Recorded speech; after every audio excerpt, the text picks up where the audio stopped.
We will learn how to edit a file in Plesk File Manager. This tutorial assumes that you have already logged into your Plesk account. If you want to know how to log in, watch our tutorial on how to log in to Plesk. In the left sidebar of Plesk account, click the Files option. It shows all the directories here. Click to open the directory where the file exists. Click the menu icon of the file you wish to edit. Select any suitable editor. For instance, Edit in HTML Editor.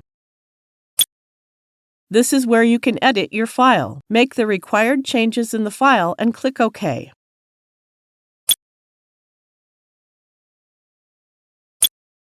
Now you know how to edit a file in File Manager. Thank you for watching.